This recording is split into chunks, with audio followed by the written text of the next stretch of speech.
Yatsho igwijo ngoku ke singena kwi-Euro yokugqibela yenkqubo siyaqiniseka ukuba asifiki siphinde sihambe kungacacanga ukuba besikhona noko mbukeli sifuna izinqe zethu zivakale ukuba ke mhlawumbi uye waphoswa namhlanje ndiqinisekile into yokubana ulwazi ngentshelongwane kagawulayo kodwa ngoku ngokuqinisekileyo mbukeli kukhona othe wakuthatha wakuthi tshwa kwingxowa yakho yolwazi wena uthe wavuka wafunda nawe fundisa nomnye ewe kaloku intaka yakha ngoboya benye ndimlo ukholosaka lubisi umadlogothi mazipha mbukelikeleli ihora elokugcina ncinci ngaphambi kokuthi ke sikuvalelise sisaqhubeka nje ke nenqgithi yohlelo ukuqoshisa ngegciwane leSandrila ngculazi kanye nengculazi uqobo lwayo uhulumeni ke ulokho elihlabile ikhwelo lokuyibandakanya nocansi oluphephile kanye nokungabi nenqwaba yabantu osuke uhlekisana nabo asihambeni ke bakwethu siyohlola ngiyazi ukuthi iningi lingenwa amanzi emadolweni uma sekuzoletha imphumela qhaqhazela amadolo emadodeni kodwa ke phela kungcono ukuthi uhlala uzazi ukuthi unjani kunokubaleka njengoba ke singene ihora lokugcina mbukeli ke sibheke ihamba phambili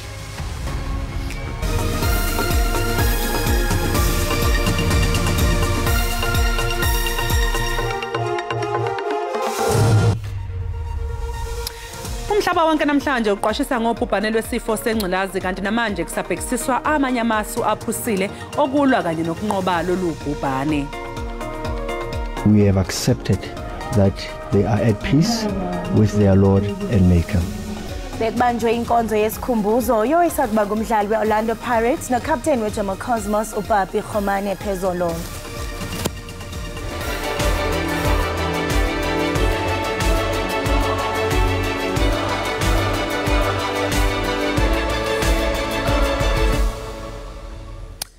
Namhlanje ngusuku lomqoka emhlabeni wonkana njengoba kuqwashiswa ngegciwane leSandrila ngculazi kanye nengculazi uqobo.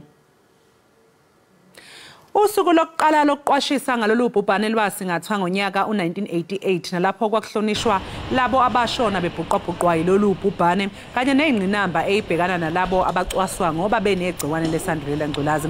Kule minyaka engama35 edlule ikhona inqubekela phambili eseyenziwe ngemizamo yokulwana lolu bhubhane. Luningi ke nocwaningo lwezemithi osolenziwe kwandiswa nesibalo semshanguzo kwaphinde waqhuquzelwa nabantu ukuthi bahambe bayohlola. Ingxenye ke enkulu yohlelo lombukeli namhlanje igxile nje kakhulu ke kulolu usuku lokuqwashisa ngegciwane leSandrila ngculazi kanye nengculazi uqobo. Isiqubulo sakulonyaka sithi let communities lead.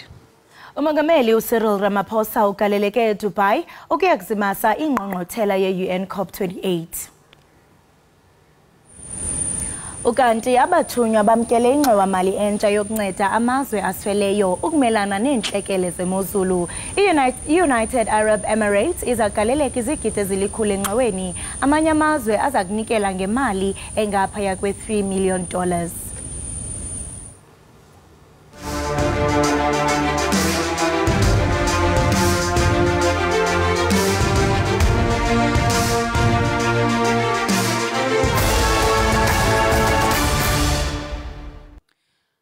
Ungqongqoshe wehhovisi likaMengameli wezwe uKhumbuzo Ntshabeni uthi kuyadumaza ukuphawula kwabe inhloko yamajaji kuleli jaji Umukhweng uthe uCyril Ramaphosa uMengameli kwakufaneleke adalule bonke abafaka uxhaso lwemali emkhankasweni wakhe wesikhundla sobumengameli ku-ANC ngonyaka u2017.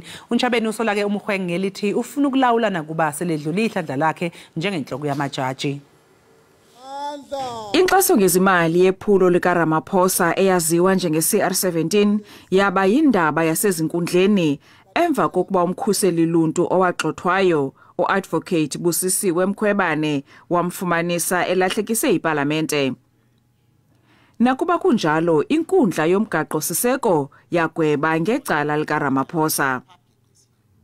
Kodwa owayesakuba ijaji inhloko Umukhweng uthi umongameli kwakufanele ayidize inkxaso-mali. They are unfortunate because he had a minority judgment on that and it's unfortunate that he wants to rule from the grave and express a view from the grave. Untshabeni uthi ikhabhinethi seza kuthatha isigqibo malunga nekamva lendlu yozakuzo yakwaSirayeli kulandela isindululo seNational Assembly sokuba ivalwe. Ikhabhinethi kwathumele umyalezo wovelwano kwiintsapho zabembi mgodi abali-12 be-Impala Platinum ababhubhe ngomvulo kwingozi yelift. babhubhe emva kokuqhawuka kwentambo ehamba ngayo. South Africa has not experienced a mining disaster of this nature in a long while.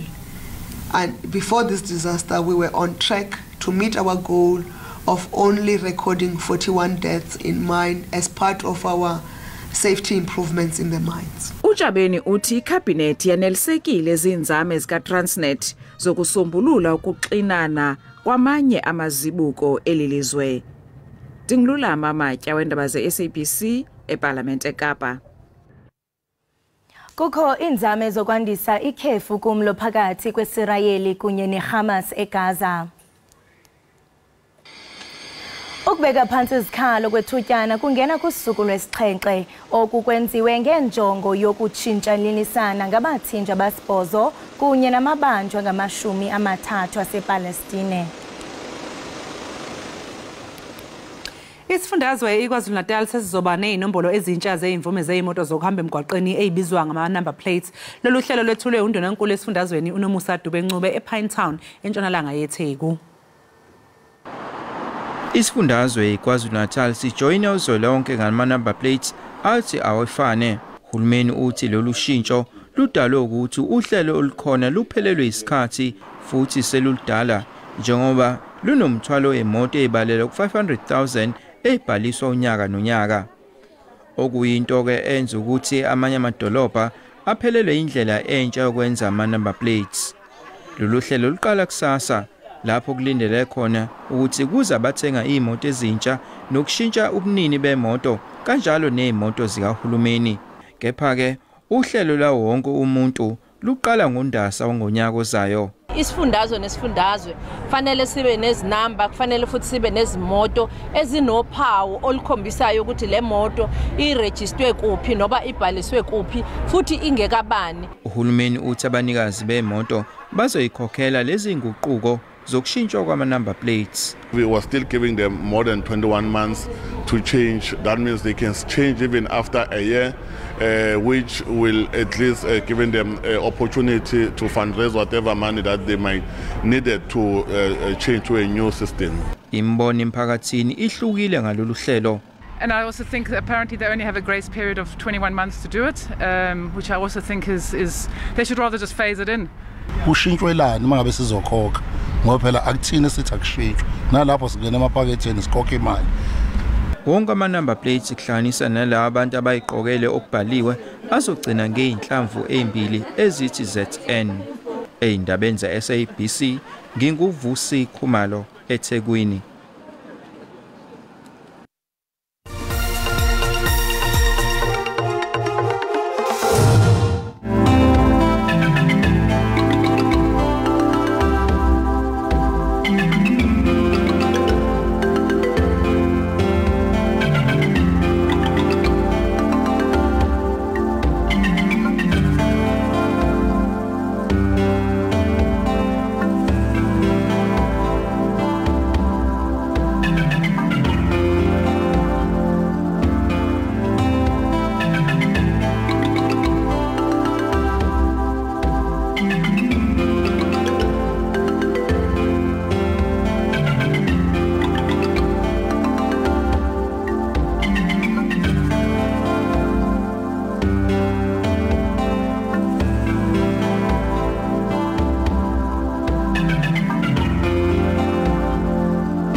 Enkosi ngokuhlala nathi nisasibukele apha ekhaya Jikelele. Ulwazi ke mbukeli lungamandla ngoko ke ukuze kuliwe nesibetho sikagawulayo ulutsha ngokodwa funeka luxhotyiswe ngolwazi. Ikiredi ke ngumbutho onjongo wayo ikukuzibandakanya ngokupheleleyo kumaphulo afundisa kwaye axhobise abantu abatsha ngezakhono nolwazi olunxulumene nemiba yezempilo kunye nobundlobongela obusekezelwe kwisini.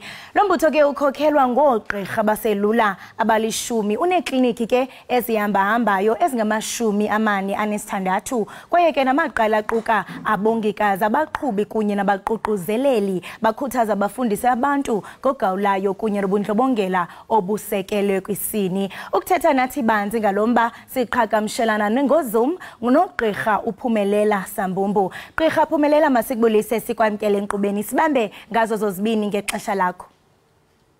Ndiyabulisa sisikholosa, ndiyabulisa nakuni nonke, enkosi ngexesha lenu.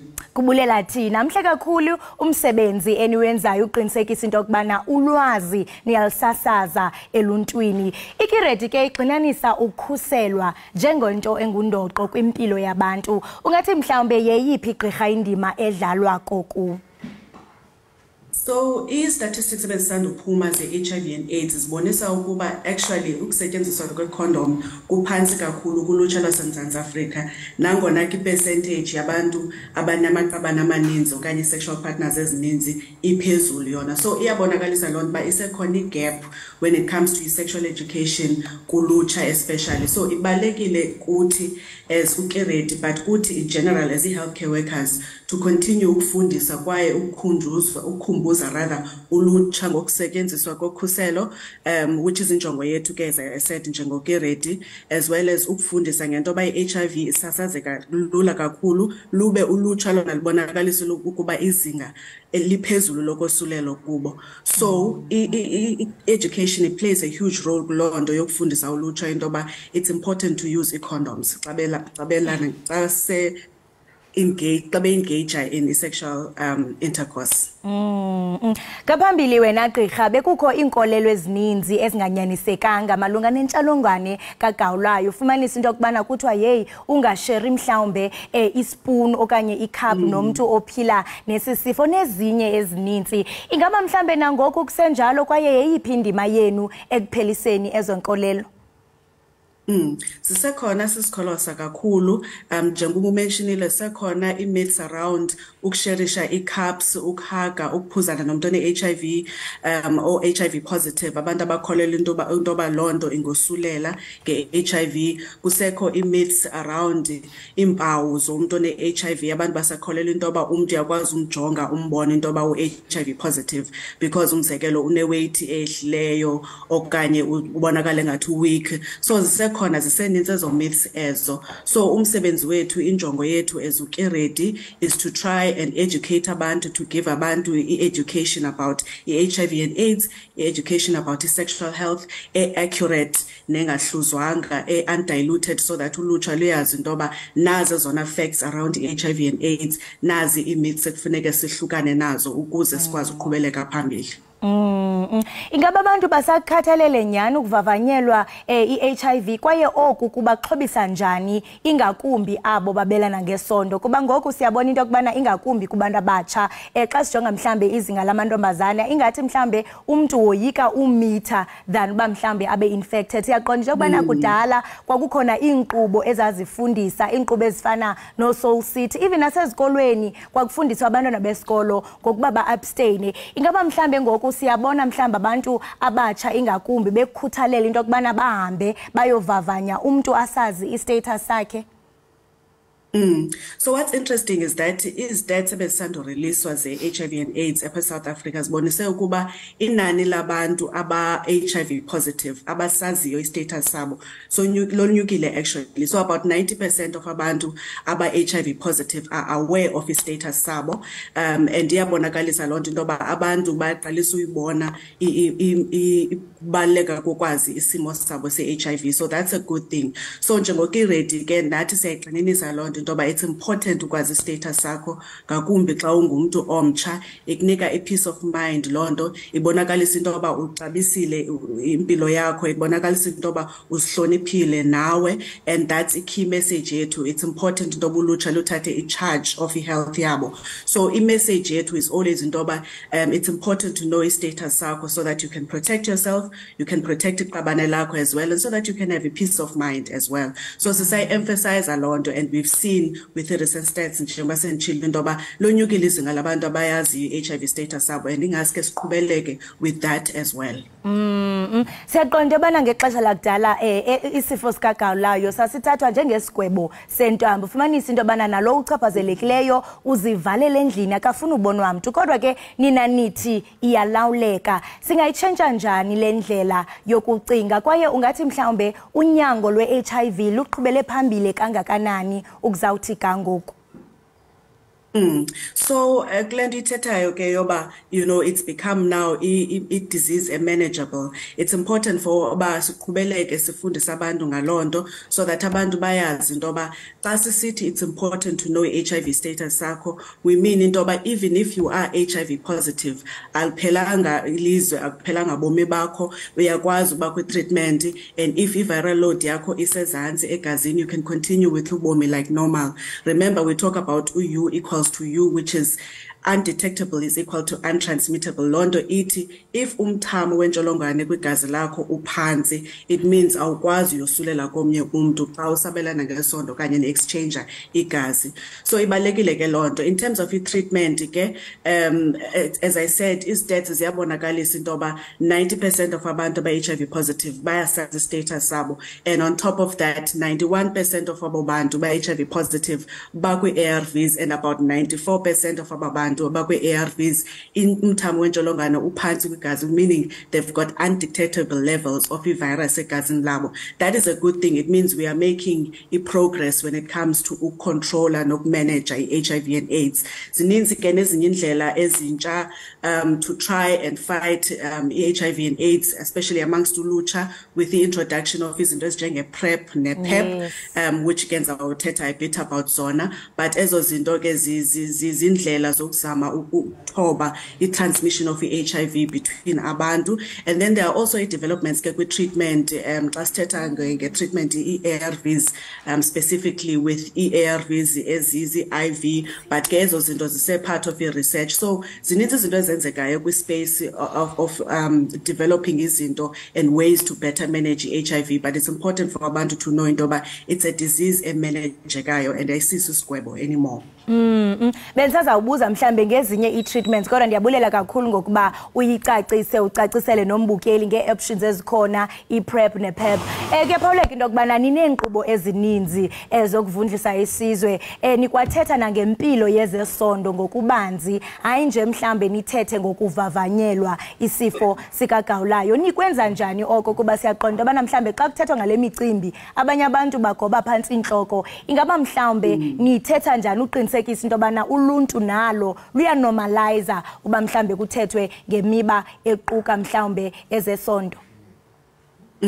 So njengoba mentionile ke sisikholosa, uKiredi is not only providing sexual education, but we are also providing comprehensive health services. Londo kithetha into yoba we are meeting youth where they are to bring services zempilo to where they are. So approach yethu, especially ke ngoku particularly with the sexual education, is to make sure that we are speaking a language yolutsha. We are meeting them where they are.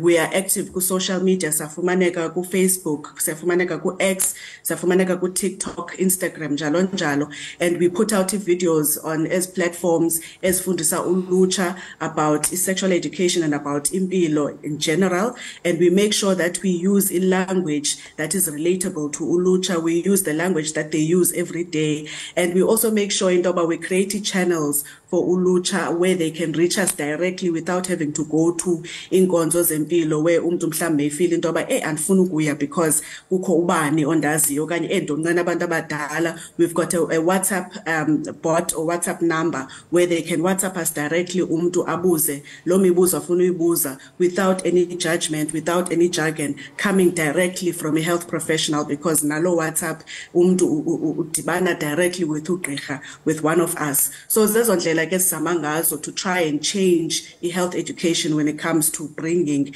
the education to ulutsha eMzantsi Afrika. Ndiyathanda kakhulu into ibaluleleyo into okubana nisebenzisa amaqonga onxibelelwano kuba kaloku abantu abatsha ubukhulu becala bafumaneka kakade phako TikTok ko Facebook, and now more than ever siyababona abantu abatsha besasaza umuntu mhlambe a reveal status sakhe phako makhasi onxibelelwano, nabanye mhlambe ubone xa ujonga kwi comment section babona ngathi okay yamkelekile nam ndizeka mzekweni, ingabi into mhlambe sizawubona istigma. So bendisazoza kulombuzo into okubana ngawapha amaqonga eniwasebenzisayo kuba kuyabonakala into okuba kusengumceli mngeni kubazali abaninzi ukuthetha ngemiba yezesondo nabantwana babo. Kodwa ndiyafuna into abana usikrobisele ubana ngeyiphi ingcebiso ongayinikeza abazali kuba ke noba mhlambe isengumceli mngeni umzali funeke ethethile nomntwana wakhe xa iqala nje umntwana efikisa funeke kube ingxoxo enormal. Kodwa ke xa siyiqwela ndiyathanda kananjalo ukuba ucebise ababukeli ngakumbi kaloku xa sijonga abantwana abangamantombazana abasakhulayo ukuba zeziphi mhlawumbe indlela esingalwa nayo ukubona ukonyuka kwezinga lesifo sikagawulayo. So for abazali siskolosa, I think njengobuchilo it's important uba abazali bakwazi ucreate i-safe spaces zoba umzali akwazi ukuthetha nomntana wakhe about ezinto, because akuncedi into yoba sizonqene ezi topics because izinto ezenzekayo, and if umntana akayifundiswa ngumzali chances are uzoyifunda pha ngaphandle whether kusesikolweni okanye uzofunda ngayo through social media. So it's important uba umzali create a safe space for uba akwazi uthetha nomntana wakhe, akwazi ufikelela kwipoint yoba ayazi ba umntana wakhe ingcinga zakhe ziphi na, so that akwazi ukumguide ngendlela right. For young women, I mean, it's so sad to see intoba is death besandubonisa intoba abantu abasetyhini, young women who are living with the HIV and AIDS, low number, low percent yabo is almost double the amount of men about the same age group abaphila with the HIV and AIDS. So yabonisa ba ikhona ingxaki, and there's still a lot to do when it comes to education to young women. So the advice is, please let us take charge of the health yethu as young women apha eMzantsi Afrika. Umntu makazixelele intoba I'm proud to be a woman, I'm proud to be who I am, I'm proud to be young, and that means intoba I need to take my health seriously, I need to know uba ndime ndawoni, and then I need to protect myself. Zikhona ke indawo zofumana information xa umntu efuna information, whether it's about PrEP, whether it's about PEP, about condoms, about any other sexual education, siyafumaneka njengoba benditshilo kwi-social media pages zethu Ukiredi SA. So please, if umuntu information afuna uyazi okanye ufuna ukwazi ba angazifumana phi mobile clinics zethu, siyafumaneka kwi-social media pages zethu. Enkosi sisikholasa. Sibulela kakhulu Gqirha Phumelela nomsebenzi omhle eniwenzayo, niqhubeke kananjalo kungafumanisi kuphela ukubana ezilemiba ixoxwa kuphela xa kuqatshelwa olusuku. Ube nosuku lomnandi. Enkosi kakhulu. Ndiyabulela sisi. Thank you. Lowo ke mbukeli ebethetha naye ibingugqirha uPhumelela Sambumbu ethetha nathi ke ngomsebenzi abawenzayo bengumbutho Ikiredi ekufundiseni kaloku ngesifo sikagawulayo. Nawo mntomtsho bukele ekhaya sukuma usazi istatus sakho. Apha ke ekhaya Jikelele sikunikeza amaqonga ngamaqonga, from udliwano ndlebe sikunikeze umculo. Ngoku ke sikunikeza umpumi esitsho ngengoma yakhe emnandi esithi owamntwana.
lomhlaba ungehlule sengicabanga nokuyithatha impilo yami nembali iphokile sekudala ngifuna umsebenzi awuveli namathuba avaleke ebusweni manje kuyezwela le minyaka avaleke ebusweni manje kuyezwela sekuyezwela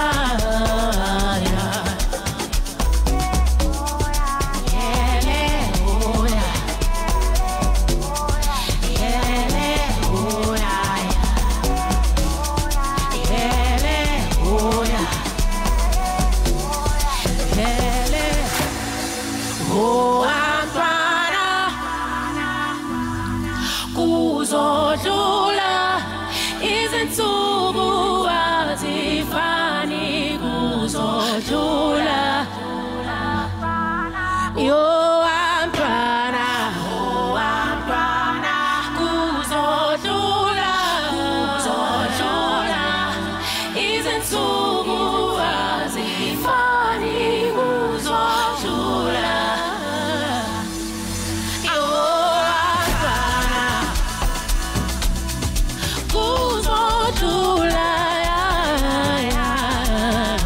izinsuku azifani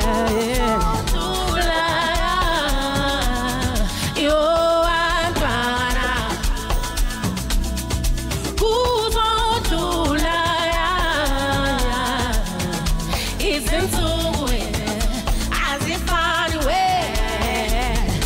sukwenza mama zedlule amathuba avaleke ebusweni sekuyezwela le minyaka evaleke ebusweni kuyezwela sekuyezwela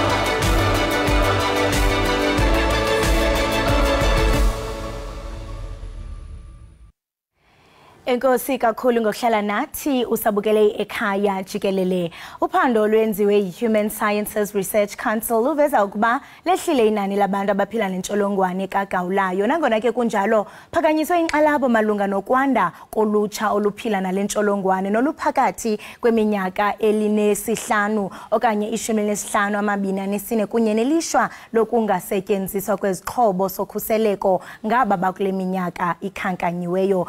UMzantsi Afrika ke usanqenqeza phambili kwihlabathi kwiziganeko ze-HIV nalapho ke kukho abantu abangaphezulu kwezigidi ezisixhenxe abosulelwe yile ntsholongwane nabakwinqubo yelizwe yonyango i-ARVs.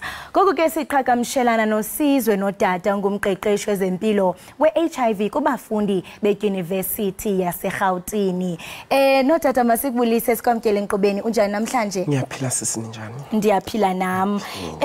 Kuthiwa basetyhini izinga liphezulu kakhulu abasulelekayo sesisifo sentsholongwane. Ndiyaqonda ubana nawe ke ukwelaziko elipha eRhawutini eUJ. Njengoko ke usebenzisana nabafundi besiza for consultations, ungathi mhlawumbe xa uhlala phansi nabo isizeka bani sokuba sibone izinga elingaka lisonyukile lithini? Kuye kudingeka ukuthi sifundise kabanzi ngocansi nangokutheleleka kwelesi sifo. Kona ke manje ngoba indima yokufundisa ibuye ilimiteke kwesinye isikhathi. But then now into esiyenzayo lapha kwi-UJ ukufundisa abantu abafikayo kwi-university mostly ama first years ukuthi lokhu okwenzakalayo kuyinto esemhlabeni, it's a natural thing. Kodwa ke manje kumele ukuthi umuntu abe safe in practicing konke lokho okwenziwayo. I-sexual reproductive health yinto ekhona emhlabeni, yinto esidalwe nayo, kodwa ikuwe ukuthi uziphathe ukuze ungabisatheleleka ngama-STIs nayi-HIV nokunjalo nezinye izifo. Inhle kakhulu lento oyiphawulayo because xa sithi siyajonga noko iinkcukacha ziyatsho into yobana as early as 15 years abantwana already sele bezibandakanya ufumanisa into yobana basezingeni lokuba basuleleke ngulo mbulalazwe sithetha ngawo. And siyaqonda because uthetha kakhulu into yobana i-first years mhlawumbe omnye usuka emakhaya xa efika mhlawumbe akho nto ayaziyo ufika eGoli kwandonga ziyaduma ezininzi mhlawumbe i-pressures ufumanisa omnye ngoku seyizibandakanya seyuba nodliwano ndlebe namadoda amadala icinga uba mhlambe yena hayi luthando nje okanye lo muntu uzamnakakele amphe imali. Ingaba mhlambe zikhona inkqubo enifundisa abafundi into yokubana mhlambe kuze bakwazi into yobana bazikhwebule kwizinto ezingenza into yobana umuntu azibhaqesele ne-HIV? Ke thina-ke sinama-events esiwayenzayo plus ne-care support. So kunokuba nama-mass testing which is a 4 days drive la kufundiswa khona ngocansi nangokusebenzisa izinza kusebenza njengama-condoms, i-PEP, i-PrEP nako konke lokhu ama-dental dams, ama-loop, yonke into esetshenziswayo ekumeleni umuntu ayazi mangabe ezongena esimeni socansi. Kodwa-ke kuma-care support it's where sifundisa ukuthi lokhu ukuthi mawufika uthole i-experience efanelekile njengomuntu ofikayo esigabeni sokufunda. Angithi ke manje sesifunda ngokuyimela nangokuyiphatha.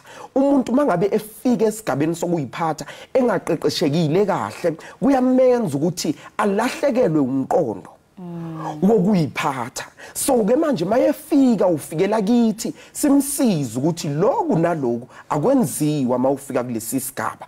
Futhi ke manje nama-care support systems wethu with ama-stakeholders wethu o-ANOVA o-Higher Health kanje bayasiza ke nabo ukuthi sithole ulwazi oluningi ukuthi singamsiza kanjani umuntu mhlambe obuya emakhaya njengami nje mhlambe umuntu obuya eFriday mangabe efikela ngapha singamshintsha kanjani isimo sengqondo ukuthi simazise ukuthi kunezimo nabantu abazingela abantu abamsulwa. Uyayibona into ezinjalo. So ke manje into esiyenzayo ukuthi sifundise ukuthi awuyona into yokuthengwa kodwa umuntu wena ekumele ukuthi usebenzele ikusasa lakho. Mawufika la kulesi sigaba kumele ukuthi uyiphathe ngokuhlonipheka, uyiphathe nangokuzazi. Yiko ke kuba ne-Center for Student Health and Wellness le eyenzayo ukuthi ake kube nomuntu ozoqeqesha abafundi laba abagadi ukuthi nakusasa awungabisazithola ubusenkingeni. Yeah, and I mean usathetha ngalento ndiyazama ucinga into yokubana because I mean i-pressures zininzi ngoku not only mhlambe kumasango esikolo but nangaphandle kumakhasi onxibelelwano. And I mean kukhona la nto abadla ngokuyithetha into yobana YOLO, you only live once. Mhlambe usatsho usashumayela usathi no ziphatheni kakuhle ukuze ikamva lakho liqaqambe kodwa bona into yokubana ngeke kaloku you only live once. Umuntu angacingi mhlambe ngesigqibo asithabathayo namhlanje basingam-affecta impilo yakhe yonke azibhaqe mhlambe selephila nesifo sikagawulayo. Ndiyarhalela uqonda into yokubana njengoko ninezi programs ninazo i-reception injani kubantu abatsha bayeza mhlambe ubonakala into yokubana impilo zabo mhlambe ziyatshintsha bayireceive njani yonke lento enizama into yokubana nibafundise ngayo? Kona kuhle esikubonayo thina with our stats ngoba sithola i-intake yama-first years amaningi azayo ukuzobukela lokho esikwenzayo masiyenza ama-condom distribution, masiyenza ama-condom demonstration ukuthi isetshenziswa kanjani. Sithola most of first years ababuzayo futhi ukuthi lokhu kwenziwa kanjani, lokhu kwenziwa kanjani ukuze abantu bangalahleki nakusasa. Futhi ke sibuye futhi senze ke nama-res visit la sihambela khona ema-res sifundise ukuthi lokhu naloku naloku naloku kuyenziwa, sitholane on one basis. Mese ke futhi kuma-HTAs drivers wethu sike sithole futhi nama-stats aphakeme kakhulu mangabe sizothola abantu beza bezothesta. So yinto ke manje sibuye isijabulise leso ukuthi manje lokho esikwenzayo lento esifundisayo abantu bayakwazi ukuthi bayithole.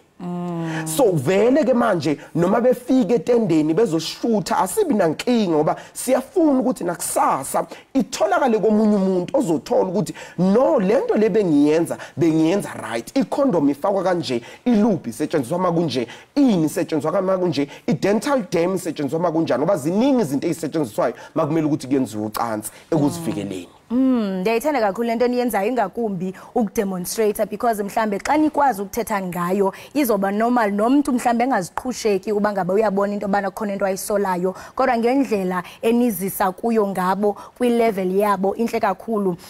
And yafuna ungena ke ngoku kulomba into kubana kwabo abasebenzisa i-treatment abasele beqalile mhlambe umuntu waza kuni wa discoverisha into kubana yey ndosulelekile ingaba mhlambe bayithatha kakuhle i-treatment considering that kuba khona ne after effects abanye abantu baye bakhale ngazo into bana hayi mhlambe mna ndiyaziyeka ezipilisi because kwenzeka oku noku okanye omnye azibone engathi uphilile ayekele phansi intambo. And also looking at i-advancement when it comes to i-medicine ingaba konke kuhamba kakuhle nabazithatha i-treatment bazithatha kakuhle kona kuhle futhi lokhu okwenzakalayo ngoba i-treatment ihamba kahle so ama numbers wethu ayasho ukuthi since abantu beloku betesta there's a low number of referrals which means ukuthi kuncane ukutheleleka ukukhona kuncane futhi ukutholakala kwabantu abapositive within the institution. So now mangabe utholakele unayo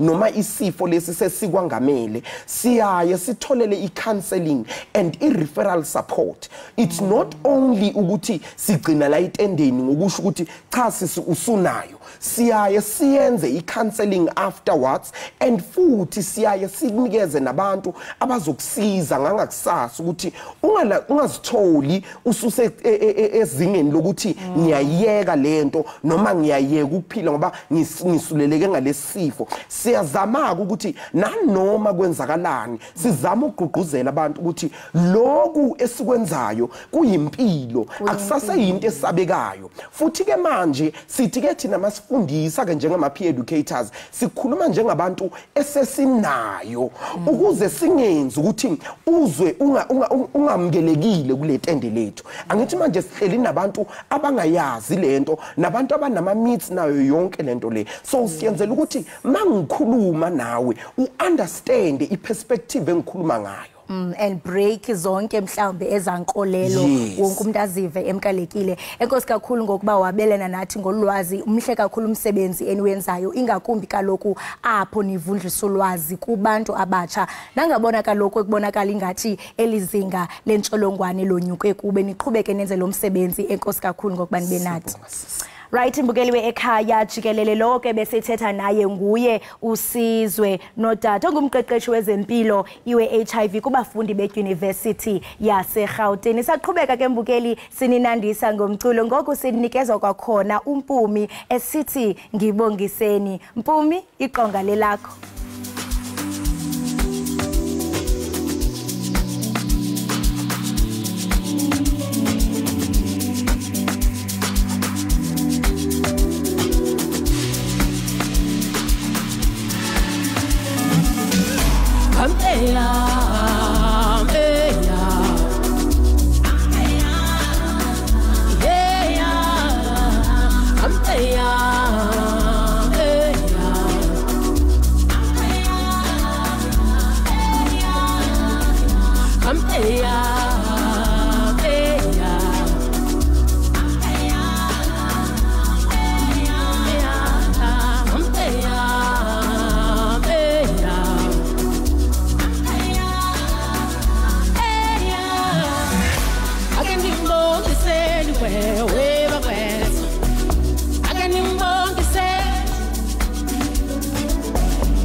Semnya, los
busweni we iwe bakwethu imbongiseni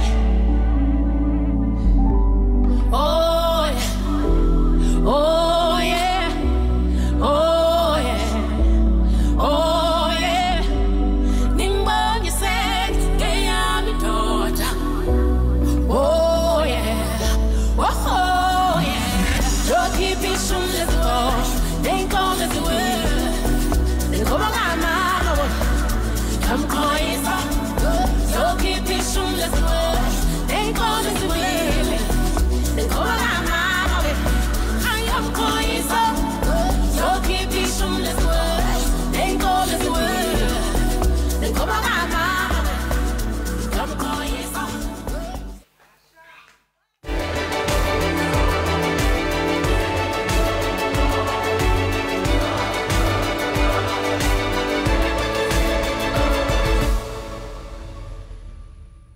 Enkosi ngokuhlala nathi ubusana lungena ufika sezichwechwela ngaseunyango kodwa ke ungaxhalabi ikhona nje into encinanana esikuphathele yona unompumelelo mzobe ke owaziwa njengompumi kwi-African dance music nowazenzela ke igama ngengoma ezifana nowena busa kunye nosomandla singabala ke lide liyosithelena namhlanje icwecwe lakhe lokuqala elithi The Birth of Mpumi lenza kakuhle kakhulu ze lawongwa ke kwi-Metro FM Awards 2016 lemvumi ke yasebenzisana namagcisa afana no Heavy K o TNS Uniphonic namanye ke amaninzi ukuva banzi ke kako konke oku sinaye umpumi apha e-studio. Pumi, Sisikholosana njani? Siyaphila njani? I'm awesome, thank you. Are you awesome? Siyabongisela. Oh, ngiyabonga. Ngiyabonga. Thank you for having me, guys. Siyabulela nathi ube khona uvuselela inkumbulo zaphaya I call you Somandla. Uyabona? Obusa. Uyabona? And I missed this. I missed this because it's been a little bit of a while since I've been, performing and releasing new music. Ndikuboniza uza ne signature dance styles ubani uthi qhoqho. Ngithi yebo. Mpumi uthe wathi kaloku wakhupha icwecwe lakho elithi The Birth of Mpumi hayi kwanqwala izinqe zale ngoma zavakala Metro FM Awards babuwonga. Can you just nje usibuyisele emva to that moment and also xa usulujonge emva ungathi mhlambe zintoni othe wazifunda othi nangoku ndibuyile zizawungena chwa? I think I've been awesomely blessed. I've been very blessed. Ngibusiseke kakhulu ukuthi mangifike emculweni, ngifike ngiembraceke abantu, the supporters out there, they just opened their arms to me. And I think into engifunde kakhulu emculweni ukuthi, it's not a smooth sailing ride.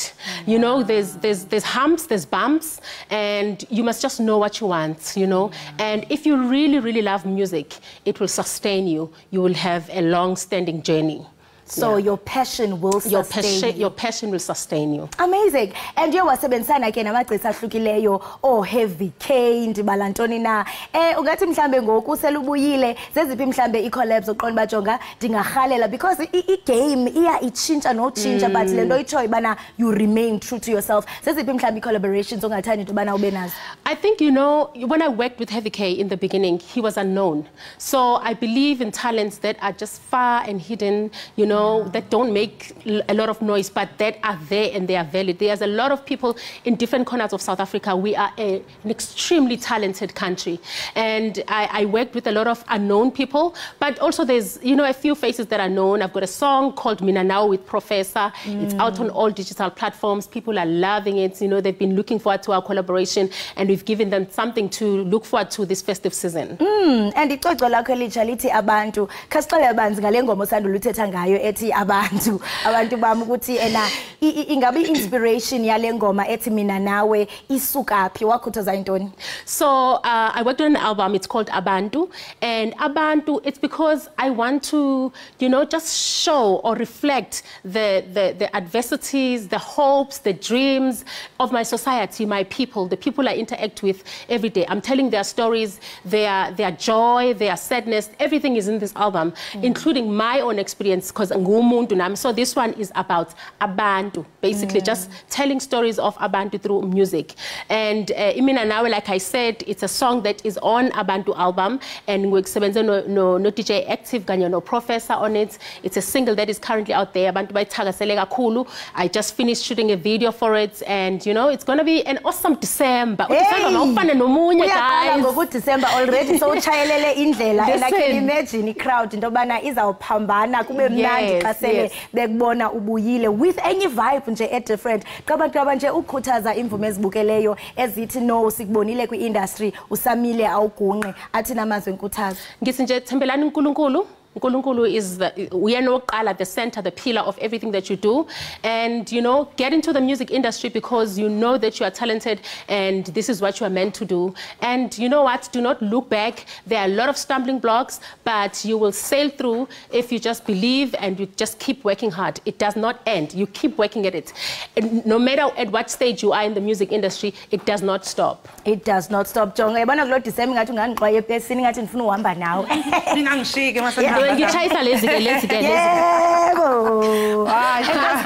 enkosi kakhulu ngokuba usindwendwele ndiyayazi into yokubana uzasiqwelela namhlanje ithi ingoma ozosiqwelela ngayo ingoma engizovala ngayo manje ithi Ilanga featuring DJ Miz and some friends. Hayi siqola kanjalo mamtshali senifuna ukungishiya nama sanihamba next year enkosi kakhulu umbukeli sikushiya naye umpume sithi Ilanga Phumi.